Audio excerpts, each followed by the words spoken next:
And it's where all the biggest voices in conservative media are speaking out.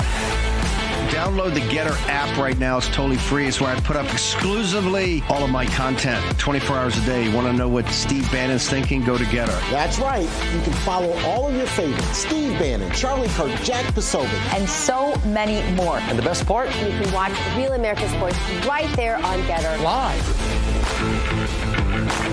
So join the conversation. Hop on the Getter chat room. Engage with patriots who are just like you. Good morning, Getter friends.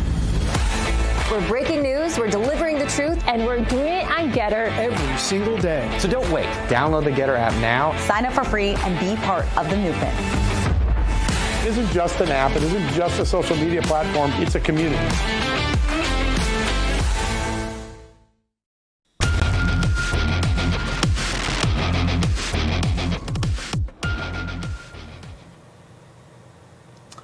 Good evening, America, and welcome to the Monday edition of Just the News, No Noise. I'm your host, John Solomon, reporting to you as always from Washington, D.C. and the WiredToFishCoffee.com studios. You know this is my favorite coffee at Wired to Fish is. It's also the official coffee of Just the News, and you can go right now to Wired2Fishcoffee.com and get a fantastic 10% discount just by using the promo code Just News. Go check it out. They support us. You should go support them. Great coffee, by the way. All right. Israel and Iran have been continuing their strikes against one another with the debate over the latest conflict in the Middle East spilling over into the Trump administration as Israeli Prime Minister Benjamin Netanyahu continues to thank President Trump for his American support. So far, the United States has helped the Israelis shoot down Iranian ballistic missiles, although a few have gotten through. One of our latest reports says that the death toll from the Iranian strikes has killed 13 in Israel and more than 400 in Iran. However, Netanyahu has been calling for more direct support from the United States, and in a recent interview with ABC News, this is how he summed up how he's approaching talks with the Trump administration. Take a listen. It's Tel Aviv, tomorrow it's New York. I understand America first. I don't understand America dead. That's what these people want. They chant death to America. So we're doing something that is in the service of mankind, of humanity, and it's a battle of good against evil. America should and does stand with the good. That's what President Trump is doing, and I deeply appreciate his support. The Prime Minister also rightfully pointed out that Iran has, and it's been proven in court, tried to assassinate President Trump before. Tomorrow morning, we're going to have a great story on Just News. I want you to go check it out. It's by my great colleague, Jerry Dunleavy. He is going to show all the different ways that Iran has tried to thwart the Trump presidencies going all the way back to 2015 and 16, assassination attempts, meddling in election, covert operations, and other things. Iran has feared Donald Trump because they know he won't allow the silly games that went on under Obama and Joe Biden. President Trump, speaking of that, is attending the G7 summit in Canada tonight, and he was asked about possible further military support for Israel. He declined to answer the question, telling reporters he didn't want to talk about it right now. The president has been very vocal about Iran never getting access to nuclear weapons, and he has still maintained that he's open to negotiating a deal on Iran's nuclear program. We'll have to wait and see if Iran will come to the table. Interesting development today, by the way, Vladimir Putin, the Russian president, telling the Ayatollah Khomeini that he should quickly look for a way to re-engage in peace talks or risk extinction. Pretty strong words from the leader of Russia, who's been a longtime ally of Iran, though seemingly parting ways. All right, Amanda, we had some terrible shootings over the weekend, some assassinations that the country's still coming to grips with. Gentlemen been charged already in court today. Law enforcement did great work to get this guy manhunt, one of the largest manhunts in American history.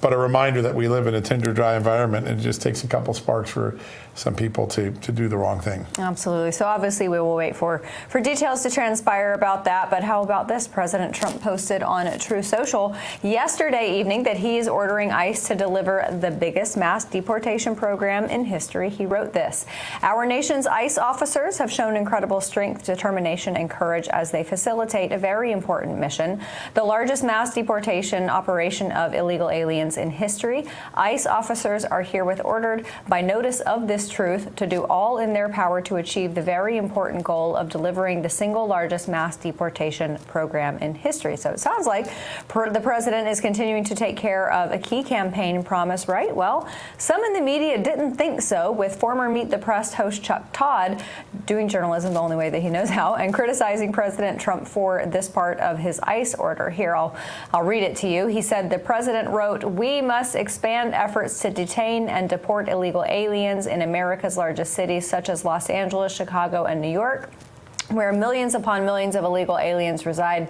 These and other such cities are the core of the Democrat power center, where they use illegal aliens to expand their voter base, cheat in elections, and grow the welfare state." And because of that, Chuck Todd wrote on X that the president is, quote, "openly admitting that he's politicizing law enforcement. This will not help ICE's image because he's asking them to perform a political task, throw in the decision to shield the red states from law enforcement, and he's clearly hoping to provoke an angry response at a moment when we need a president to de-escalate. He does the opposite." And I don't know about you, but it doesn't sound like anything President Trump said there is provoking anything, and it seems to me that the places you'd go to deport illegal aliens is the places where they actually are. And as John mentioned, President Trump is in Canada today taking part in the annual G7 conference, and a lot of news came out of that, including the signed trade agreement between the United States and the United Kingdom.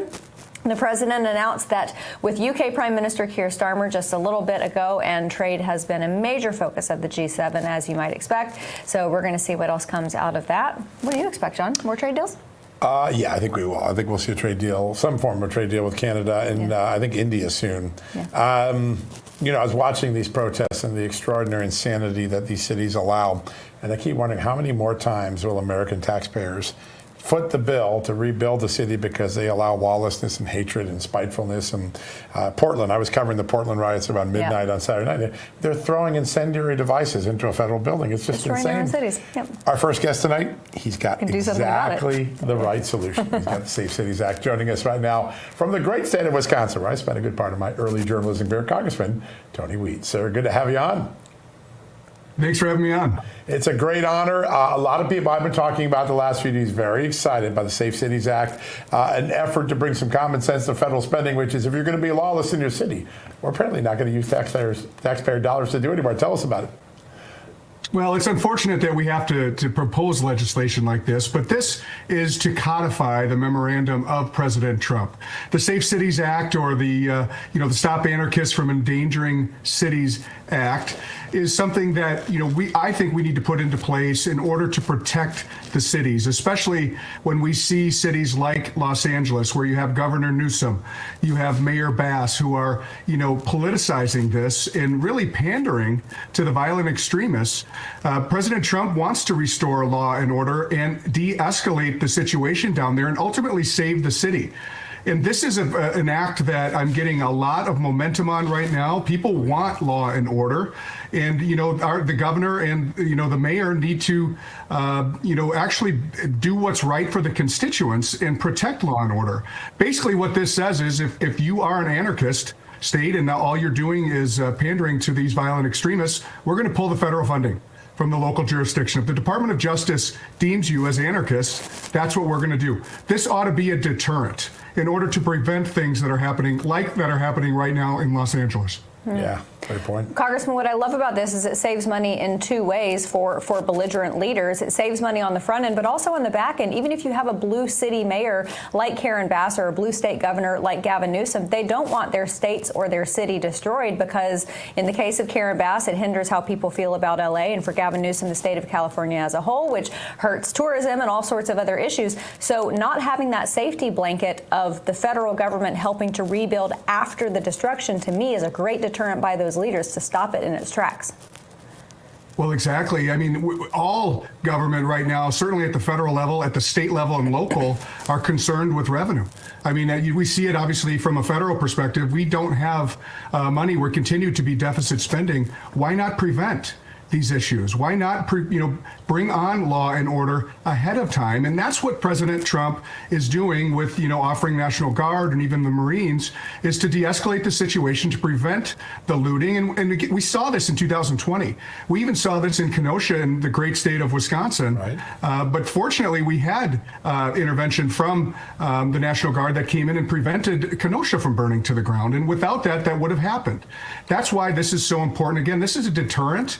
It will save money, no question about it. And it really just is a way to allow for the great people in law enforcement, the great men and women at the local areas, they want to do their job. They want to de-escalate and provide safety and security for the great people in their cities, towns, counties, and so forth. So, again, this is a great deterrent. It's great legislation. We're getting momentum. It codifies President Trump's memorandum. And again, that's what we need to do from a federal government perspective. When you have these radical ideas, these mayors and these governors that are, again, just pandering to violent extremists and playing politics rather than doing their job. Yeah, keeping their people safe. That's all they should be focused on. So you hail from one of the great farming states in the world, the dairy state, as I love to call it when I was there. You had a great set of exchanges with the Ag Secretary last week at an oversight hearing. Two things I want to address. I think a lot of people don't understand this. There are lots of family farms that want to be passed on to the next generation, but the tax code makes it impossible to do so. And then I also like you to address, if you could, the recent revelations that China and their scientists were smuggling in dangerous pathogens that could wipe out American crops if they had ever been unleashed. Well, yeah, this is a great state, Wisconsin. We are, America's dairy land. I happen to be in the 8th congressional district here in Wisconsin. We're the 4th largest congressional district. We make a lot of cheese. We're the cheeseheads, of course. And it's very important that we encourage the next generation to get into farming. I've been out and about and meeting with farms from small all the way to larger dairy farms and other types of farms. And what's great to see, it's refreshing starting to see kind of that next generation that really want to do what mom and dad did. And have learned from grandma and grandpa. And, we need to continue to foster that, allow for them to be able to. A lot of these folks are, don't have, they call it kind of cash poor, but land rich perhaps. But they need to be able to pass this along to the next generation without taxing them again and again and again, and allow for and encourage that next generation to come in to the great agriculture business. And that's so important for our national security, obviously the economy, and here in Northeast Wisconsin, from an agriculture perspective. So we need to do everything we can to encourage that next generation. I love generational businesses, 2nd, 3rd, and even 4th generation. As it relates to, sort of that bioterror and the agriculture, we have an amazing president. So thankful for a strong leader and a great administration that is on top of these types of things, that, we're catching that, going to continue to deter that to make sure that we keep the food safe here in America. Yeah, real important. Wisconsin might officially be the dairy state, but in my opinion, fried cheese curds should be protected at all costs from the Chinese and whoever else wants to hurt our country. I took her to Wisconsin last year. We got cheese curds. She understands now. I ate my weight in cheese curds, and my weight has not recovered. Sir, before we let you go, I want to ask you about public appeal of the protests that took place this past weekend. But, I have no doubt that they are going to continue. They seem to have an industrialized complex around these No Kings protests, obviously with very sophisticated funding behind it. Do you anticipate that this is going to continue? Because the polling shows that it hasn't been hugely successful. I think it will. Look, I think this is dark money. This is far left activists. We've seen it before. This is money that's coming in globally that certainly supports the Democratic Party, and I think it. They may continue. I don't think they're gaining momentum right now, but it really is unfortunate. Everybody has the right to protest, and you should. We have a First Amendment, no question. But once you get into kind of this the violence and things like that we're seeing around the country, I don't think it's gaining momentum. And we're going to continue to do the great work that people elected us to do. As we know, President Trump was elected overwhelmingly. I ran on a very similar platform as him, but we're going to continue to govern, do the right thing, and really just let's allow this country, the great people in this country, to take our economy to the next level, get out of their way, pull back the regulations, pull back the taxes, and let the great businesses, farmers, and all of that continue to grow. And that's what's so important. So Yeah, it is important, and there's a common sense path to get there now. You can see it playing out both in Congress and in the White House. Real quickly, sir, before we let you go, you mentioned dark money. We're seeing an awful lot of money that comes with connections to China, the Communist Party in China. Do you think Congress later this year might take a look at tightening up some of that foreign dark money that is clearly just interference in our political process? Yeah, I think step one is educating. The more we can continue to educate, as you know, the mainstream media will not touch it. Yeah. They continue to just go lockstep with this and act as if, these things are legitimate. I think there needs to be something done about it. But I think ultimately we need to continue to have success. And I think having a great House of Representatives, Senate, and of course an amazing president continue to stack wins right now. We're doing great things with the big, beautiful bill. We had a great rescissions package last week. Yeah. Let's let this economy roar. Let's continue to allow people to be successful. And I think that in and of itself will also be a big help. I have a sneaking suspicion the Safe Cities Act may be one of those victories that also gets rolled up pretty soon. It's such an important idea. So many Americans support it. Congressman, great to have you on the show today. Thanks for joining us. All right, thank you. Have a great day. Great work. Really enjoyed it. Thank you. All right, folks, a quick commercial break around the corner. But first, when we come back, Israel and Iran's attacks continue, all while President Trump still looks to close a deal with the Iranian regime. What's next for the region? We'll talk to Colonel Rob Matus about that right after this quick break.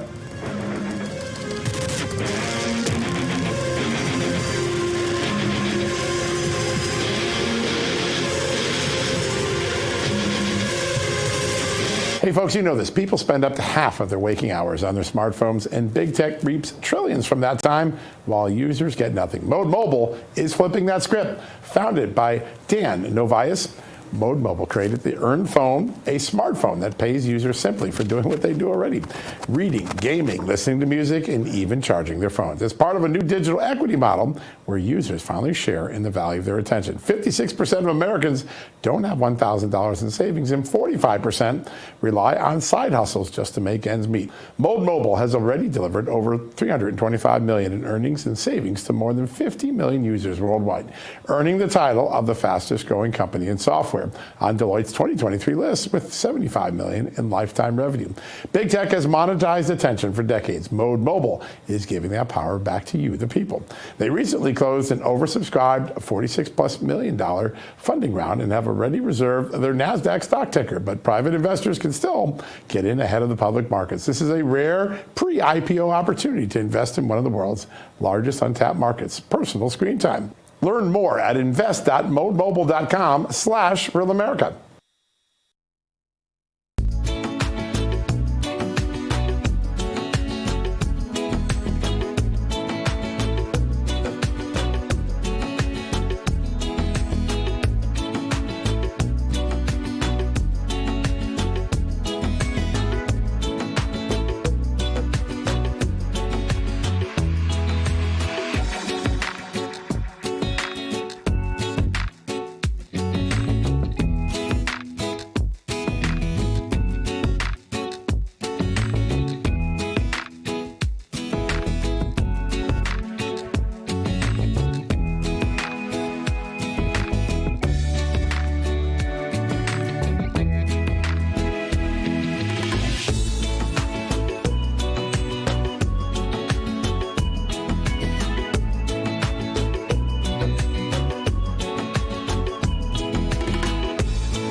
Welcome back, everybody, to Just the News, No Noise. Iran and Israel are still trading attacks, with some Iranian rockets making it through the Israeli Iron Dome, their missile defense shield, and Israel broadening its strikes from Iran's nuclear facilities to oil fields and other targets. So all of this comes as President Trump still tries to work out a nuclear deal with Iran. Is it possible, or will the United States be drawn into the fight as well? Joining us now to break it all down, United States Air Force veteran. He's also the host of the Rob Maness Show and the founder and chairman of Gator Pack, Colonel Rob Maness. Colonel, thank you so much for being here. Hi, Amanda. Thanks for having me on, guys. Very happy to have you. And, you know, Iran, it kind of seems like they don't have many friends left. Russia indicating that they're not really supporting them in this. And China has been strangely quiet. What do you make of all that?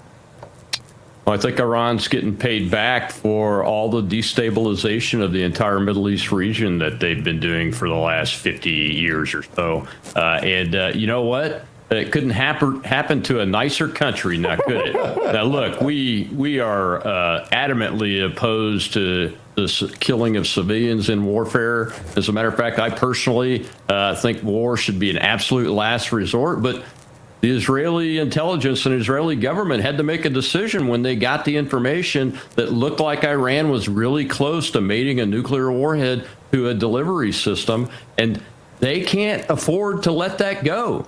So I'm not surprised at what's happening. I think it's good that they are being abandoned by their longtime allies, Russia and China, it appears. As you know, Russia depends on them for producing the Shahed drone missiles that they are using in the Ukraine war. Yeah, no, it is remarkable. When I look at this, I see a much greater strategy than the media gives credit to President Trump. I suspect that behind the scenes there have been conversations with China and Russia. Let's keep our relationship front and center. Don't worry about the Iranians. And then, two, sort of implicitly giving Israel the room to carry out the job without having to literally say, I'm getting into a war at this moment. Walk us through what elements you see are strategic decisions by the president. Well, his first one was to not push back on Israel when the operation started. And honestly, I know he gave the Iranians 60 days, and on day 61, Israel started this operation. But I'm not so sure by his initial reaction that President Trump was aware the trigger was actually going to be pulled that particular day. But he knew it was coming.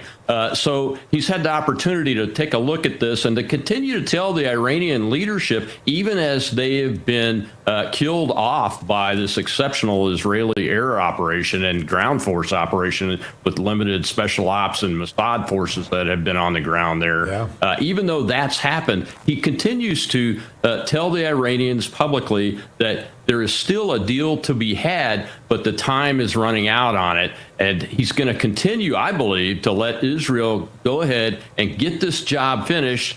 And I think you're going to see that the president of the United States is going to keep his promise to MAGA and not put Americans into another war using our offensive capability. But as you know, war is very unpredictable. And if they attack our forces at all in any way, you can expect that President Trump's going to obliterate whatever force they use.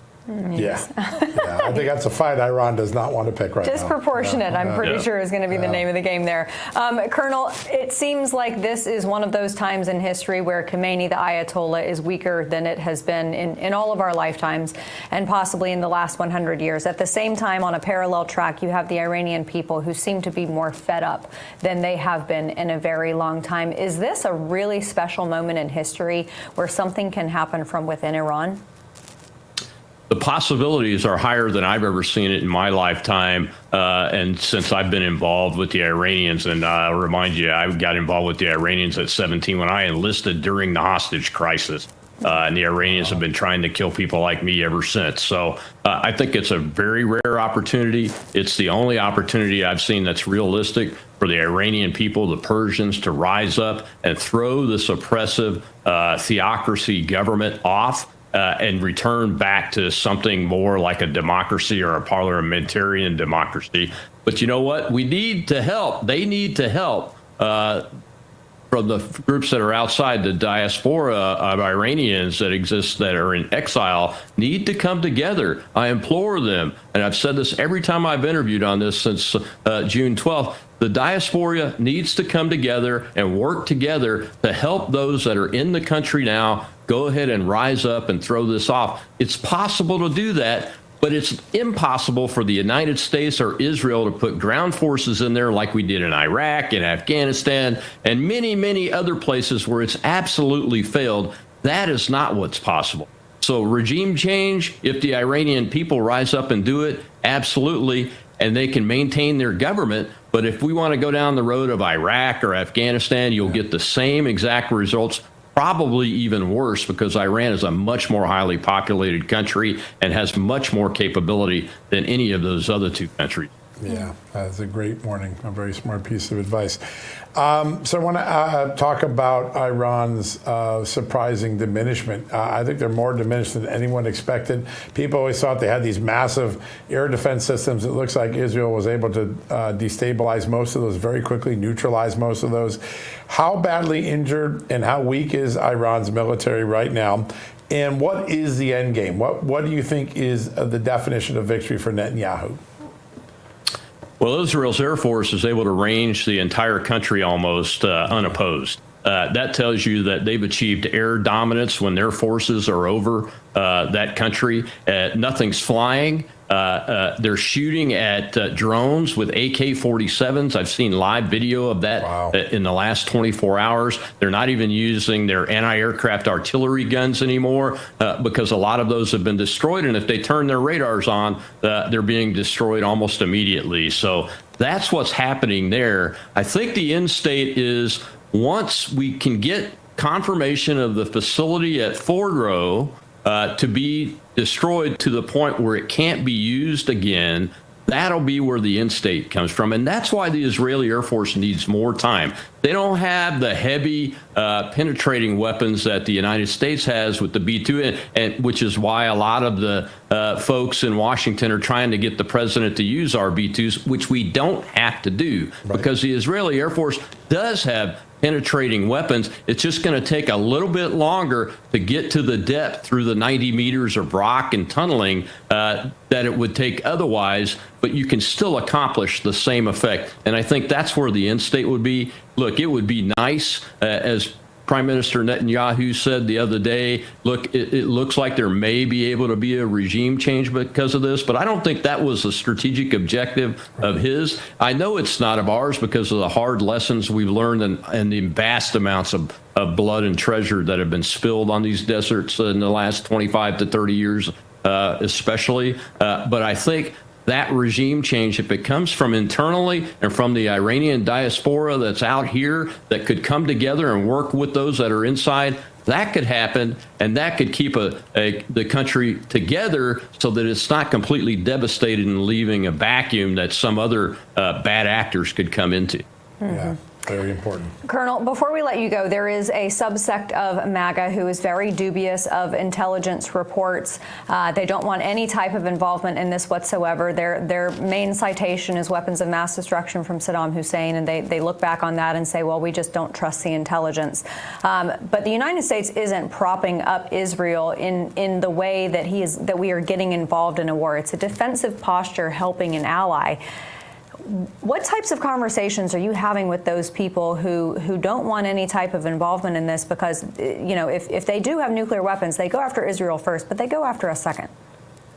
Yeah. Look, I believe the majority of MAGA sees things two ways. They're staunch supporters of Israel, our one democratic ally in the region that's backed us up when we needed them to back us up. And number two, they are adamantly opposed to the United States of America getting into another protracted war in the Middle East at all, period. Not even the use of B-2 bombers to use our penetrating weapons. That's why you hear people like me talking from those two perspectives. Let's talk about the intelligence for a second. Look, do you blame them for not believing the intelligence when the Bush administration got really honorable Americans that people thought always told us the truth, like Colin Powell, to lie and put us in that position, and then look at the failures and all the death and destruction and years of wasted effort in Iraq, that has Iranian militias that killed 3 American soldiers just last year, and we didn't even hardly respond at all in a meaningful way. So you can't blame them for that with the intelligence stuff. But here's what I'll say. I looked at and watched the North Korea nuclear weapons breakout from both the inside in the Pentagon and in the media, and I can tell you that the Iranians have been enriching uranium. That's a fact. Yep. It's a known fact. They do have enough for more than 5 warheads. I estimate, based on what I saw, that they probably already have 5 to 10 warheads, but they're working on mating them appropriately with their best capability, which is missiles, to reach Israel. And that's what Israel's intelligence saw. But you know what? Our official intelligence still says that that's not happening. So there is a disagreement in the intelligence, but in my mind, based on what I experienced with the North Korea breakout and what I observed, I think the Israelis are probably more on the target on that intelligence than we are. Yeah. Colonel Rob Maness, I know our audience loves getting your intake and input in all of this. Thank you so much for being here, sir. Thank you. Absolutely. All right, everybody, after the break, the DOJ has charged the Minnesota assassin suspect, so we're going to have more on that after these messages.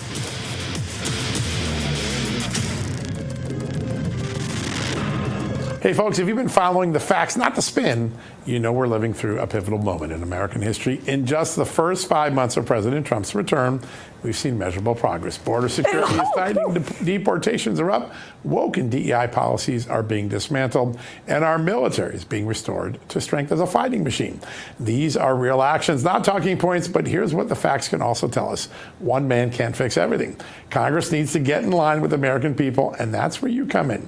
Join AMAC, the Association of Mature American Citizens, at amac.us/justnews for as little as $12 a year.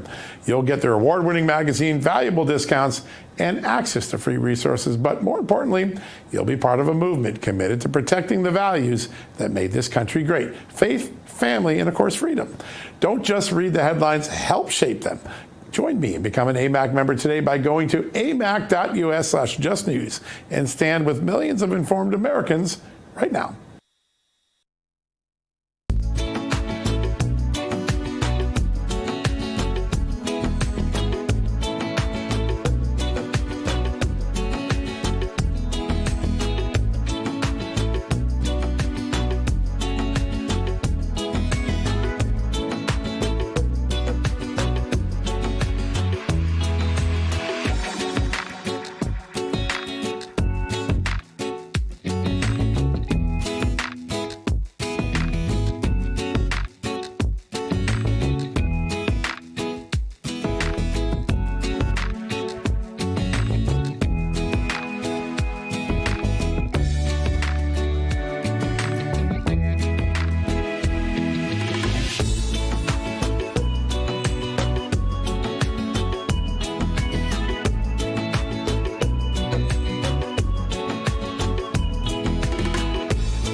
Welcome back, America. Every time we bring on this next guest, I always feel like my resume is a little shoddy. I mean, he's a former FBI agent, a former Navy SEAL, and an Air Marshal. He's our good friend, Jonathan Gilliam. Jonathan, good to have you on.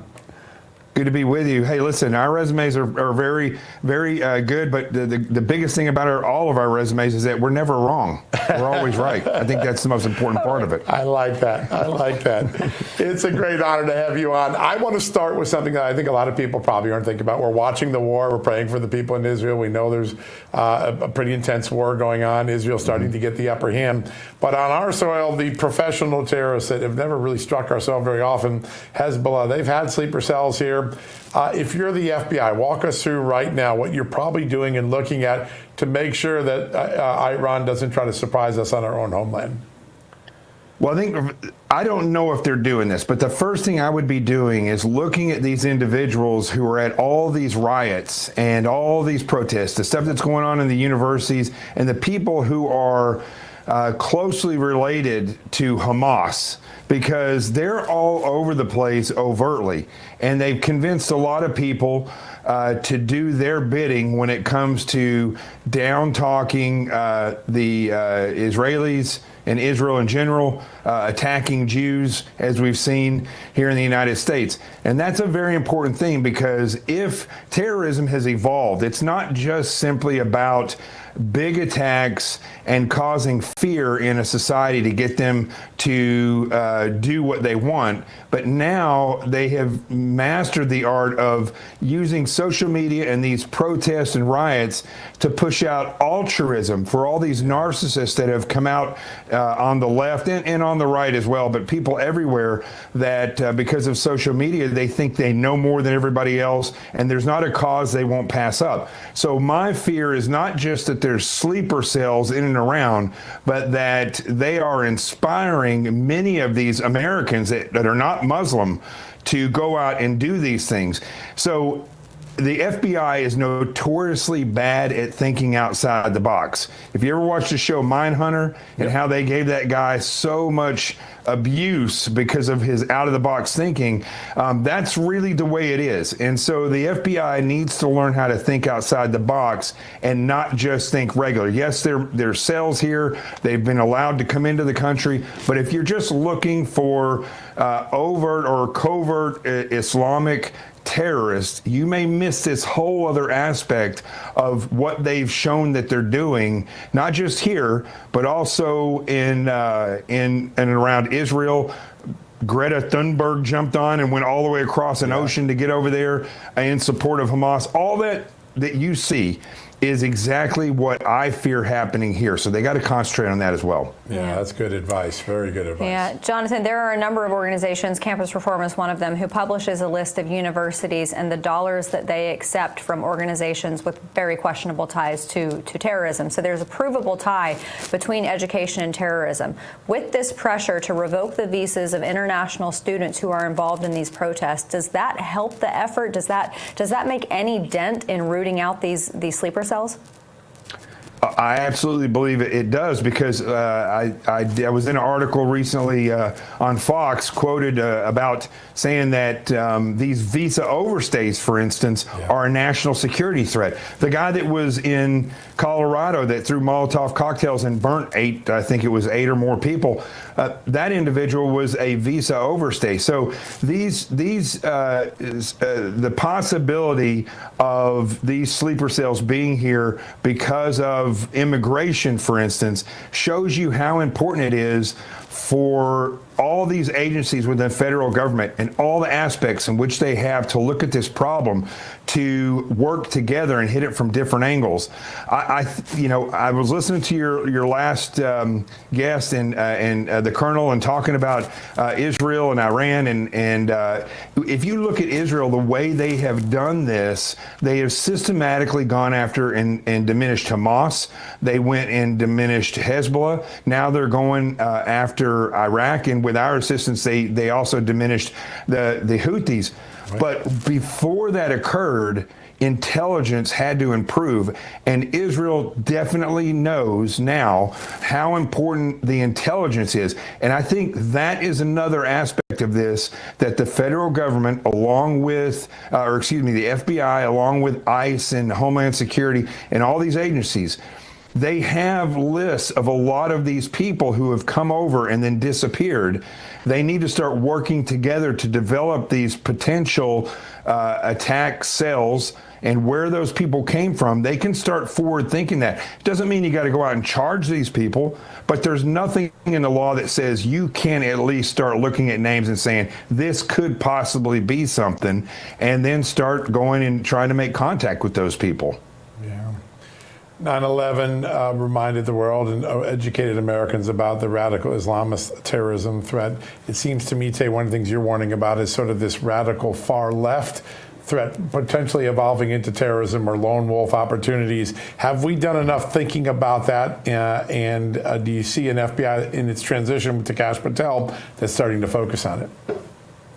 That is a difficult thing, and I'll tell you why. Because the left owns the federal government. You know, President Trump may be in office and the Republicans may hold the majority, but the reality is all the people who run these agencies many of them are still leftists. Yep. And that's the problem, is that Kash Patel and the rest of these agency leaders have jumped in and started running their agencies. They didn't jump in and pause and get rid of these people effectively. Some of them were transferred to other offices, but overall, they're still the senior executive service that runs our federal government. That is a problem, because when you look at who the left typically who they identify with, I guess you could say, is the communist or the socialist. And when you look at historically, and I like to not use the word radical, I use the word fundamental Islam. So when you look at the fundamental Islam and you look at historically communism and socialism, you get what's called the Red-Green Alliance. And so wherever we see the left historically, we see is the potential for Islam to maneuver and to gain support. And I think this is something that the government should be looking at, because embedded in the left, like I was talking about with these riots and protests and things that are going on at schools, are numerous people that are wearing the Hamas headgear. Yeah. They're chanting the same types of stuff that they chant over in Hamas. Like, so we see that the leftists are incorporating these individuals, these tactics that they use over there, that they use in the first and second Intifada. Yep. They're actually doing that here.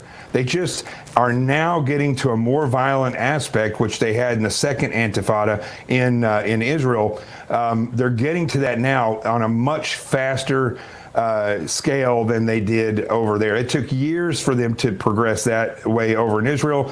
Here, they're progressing within months. Yeah, a very dangerous and very troubling fusion. Jonathan, thank you for bringing that all to our attention. You're right on the money on that. Jonathan Gilliam, former FBI agent, former Navy SEAL, and Air Marshal. Good to have you on, my friend. Thanks for joining us. You got it. Anytime, you guys. Yeah, well, we love that. That's awesome. All right, folks, coming up, Obama-era IRS. The scandal officials are back in power, now in charge of ethics and tax enforcement. What's really going on inside the IRS? We're going to have that next, but after these messages.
Welcome back, everybody. Remember way back during the President Obama administration time, his time in office, when that supposed scandal-free administration's IRS was caught targeting conservatives? Yeah, well, several officials tied to that scandal have quietly slid back into senior leadership positions within the federal government, according to findings from the American Accountability Foundation. Now, these individuals are now entrenched in critical divisions like ethics and tax enforcement. So joining us now to talk all about that is the president of the American Accountability Foundation, the group who put out that report exposing the IRS for left-wing bias, Tom Jones. Tom, thanks so much for joining us.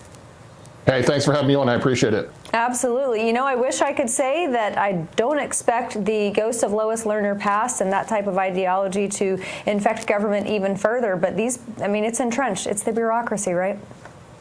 Exactly. And look, this isn't an accident. I think what happened here was when we exposed the Lois Lerner scandal at the tax-exempt division within the IRS, these folks went underground. We thought we had won the war. We thought we had gotten rid of really this plague within the IRS. But what the IRS did is they said, hey, guys, look, you just need to be quiet for a little while. You need to hold tight. You got to have a lower profile. But when you do, we will push you back up through the ranks and we'll put you in positions where you can do the same thing you've been doing for years.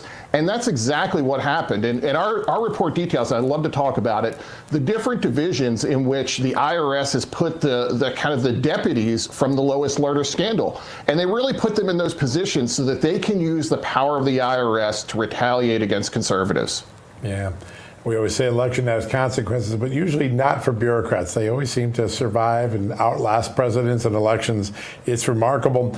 I want to talk about something that we worked on a long time ago, and that was the alliance between then Jack Smith, Justice Department prosecutor, and Lois Lerner. They were conspiring a lot of the ideas that became the Lois Lerner scandal, the conservative targeting scandal.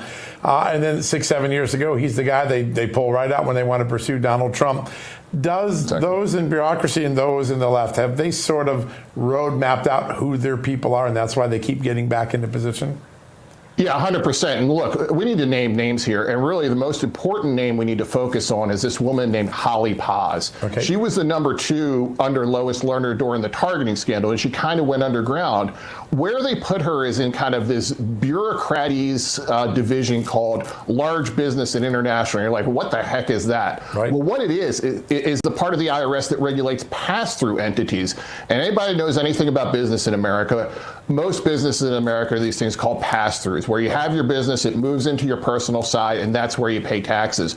Well, she has free reign to attack taxpayers that are using pass-through organizations, and that's going to give her the ability to say, look, if I want to get conservatives out of politics, I want to get them out of supporting conservative nonprofits, what I can do is I can just launch an enforcement action against them and drain hundreds of thousands, sometimes millions of dollars from them in compliance costs and keep that money from going into the public policy ecosystem where it would go otherwise, where people would support ideas, investigations, oversight, and really kind of support the conservative movement. She's in a position where she can just do that day in, day out and abuse taxpayers. And a lot of those pass-throughs are small businesses, right? Yeah. Those are small business owners, right? Exactly. That's exactly what it is. It's men and women who've been successful. They developed wonderful businesses, but they don't have the resources to just endlessly fight the IRS. So every dollar they drain from them is a dollar they don't get to put back into their community. They don't get to put back into conservative organizations. So yeah, it is really a full frontal attack on conservative small businesses. Tom, I think Michael Falkender is acting IRS commissioner, right? As an acting commissioner, do you have the same abilities as the permanent IRS commissioner in that these people can be fired? Are they fireable? Yeah, they are, but you don't really have the juice to do it. And that's why we're really excited about our report, because we lay out for Billy Long, who should be sworn in any day now as the new IRS commissioner, to go in and clean house. Look, he's got the confirmation from the U.S. Senate, really the American people said, this is the guy we want. He's been confirmed. And now he can go in and clean house and bring in really a cadre of folks who are aligned with the agenda that the people voted for in November, an agenda that says, look, the IRS should be there just to collect the right amount of taxes, but not to harass American citizens. So we're really hopeful that Billy Long, when he gets into office, really picks up the report and says, look, I need a new team here, because the team I have is a bunch of holdovers from the Obama administration who cut their teeth harassing American taxpayers. Yeah, it's just amazing. It's actually kind of mind-numbing. We're 5 months into the Trump presidency. There are lots of places that needed the same sort of makeover that you're talking about, the IRS, the FBI, the Homeland Security Department. Just give us you're a great student of this. You've been able to identify in the past. How is the Trump administration doing cleaning out things, and how much more work do they still have ahead? Yeah, look, I think they're doing a great job. I think they're doing a much better job than they did during the first administration. But look, there's still more to do. There's 2 million federal employees, so there's a lot of things that they have to do. I think the lack of a commissioner at the IRS really has kept them from having kind of the same aggressive agenda that they've had at many other federal agencies. So, look, I think they've done great. It's been very exciting work. It's been honestly better than I think most people expected, but there's still more work to do, because if you really want to kind of wrap your arms around this behemoth of the kind of the federal deep state, you need to change the leadership within the civilian civil service corps. And at the IRS, it starts with Holly Paz, Robert Choi, and Elizabeth Katzenberg, who are all holdovers from the targeting scandal in 2013. Amazing. Well, hopefully they are planning accordingly. Tom Jones, the president of the American Accountability Foundation, thanks so much for being with us tonight, and thank you for this report. Incredible work. Hey, thanks for having me on. Absolutely. All right, everybody, some final thoughts from the two of us after this break.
Welcome back, everybody. A few more items on the agenda before we go. John, you had something else that you wanted to add about the Minnesota shooter, Vance Bolger. Yeah, just a little bit ago, they released these text messages between him and his family, and the 6-word message right after he had shot and killed the House Speaker, former House Speaker, was, "Dad went to war tonight."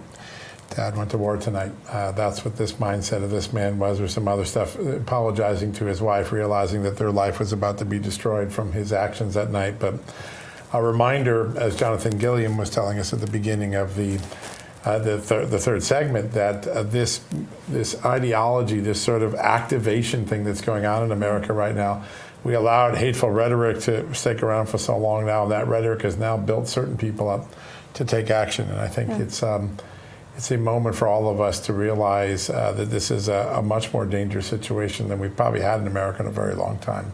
Yeah, the unfortunate thing, though, is that you have a lot of folks on the left side of the aisle who are trying to spin this scenario as President Trump's fault, which only further inflames the situation. That's right. Yeah, I mean, listen, does anyone even take the left seriously? I mean, at the same time they're worried about this violence, they're out there perpetrating their violence. Saturday night, I'm sitting there working here, and I wrote a story on this, but these hateful protesters in Portland, Oregon, are literally firing incendiary devices, smoke bombs and fireworks at the federal law enforcement officials in ICE. And that is, to me, that's not protesting.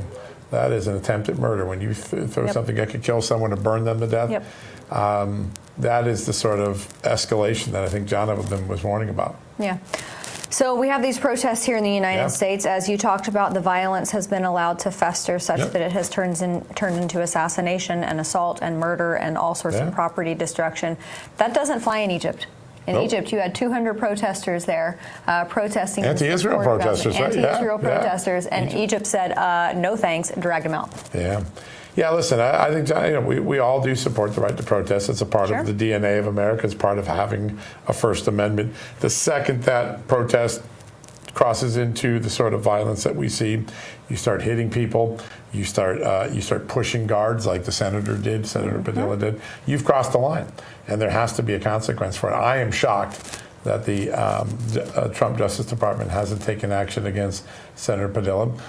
What he did, if you and I did that, we went to an officer, started driving their body backwards, we would have been arrested that moment. Absolutely. It's a bad message, but what we have now is words have become action, and action is very dangerous, and it is time for all of that. And I think that was Donald Trump's message today, which is, if these protesters think they're getting a little less resolve from all the aggravation, no, we're going to double down in their cities. Watch out. And I think that's the only way. You have to smack a bully in the face to get any results, and I think that's what Donald Trump ordered today with that new approach on the ICE. Absolutely. I mean, very, very strong wording used there. Before we move on to that, and then one other kind of fun topic I want to throw in, President Trump, the Trumps enter the mobile phone space with Trump Mobile. How about that? You got Trump. Are you going to sign up? Not yet, but I just saw it today. But I think $47, I believe, for unlimited texting. Of course it is. Yeah. I'm sure a lot of people are going to sign up. It's going to be very popular. Yep, indeed. Okay, and then one more story that is not up there on our fun little script. Yes. There was a girl. I won't even call her a woman because it seems like she was just infantile, who sang the national anthem at the Dodgers game. I saw it. In Spanish. Yeah. Even though she was told by the organization not to. Don't do that. Yeah, it's a form of rebellion. I don't know. I've said this for a long time. I think people just want news when they go to news. They just want entertainment. They just want baseball when they go to a baseball game. The left can't stop injecting its ideology and its politics into all of our places where we just need to decompress and enjoy. And I think there will be an enormous backlash for her career. But it's just time. Comedy should be, instead of Jimmy Kimmel's daily rants about politics, comedy should just be funny. Entertainment should be entertainment. News should be about news. America's ready for that moment. And I think the next few months are going to unveil lots of opportunities to create that sort of an ecosystem and free Americans from some of the leftist insanity that gets imposed everywhere. I mean, you can't even go to the grocery store sometimes. I mean, I was at the grocery store just picking up a couple items Thursday night before I went on a trip. And there's people outside shouting at each other over, you're wearing a Trump MAGA hat, like some guy there. Who cares? Just go shopping. Live and let live. Go buy your popcorn. Whatever. You want to wear your Antifa hat? Go wear it. I don't care. But stop picking on other people. It's insanity. It is, and intolerance too. It's intolerance. That's what it is. And look, you're going to have these clashes between the left and the right. But I consistently hear people on the left, with respect to what happened in Minnesota, throwing back, well, you have January 6th. Okay, fine, but that's literally the only thing you guys ever bring up. We have instance after instance after instance where your side has perpetrated something violent on the other side. So on this show, every time we said it doesn't matter whether you were red or white, January 6th or a summer of love 2020, you hit a cop. You pay the time. I'm still waiting to see if the Trump administration has the courage to charge Senator Padilla. Absolutely. All right, everybody, that's all the time we have for tonight. We're going to see you back here tomorrow at 6 p.m. Eastern right here on Real America's Voice. Have a great night. Head over to justthenews.com for breaking headlines. We'll see you then.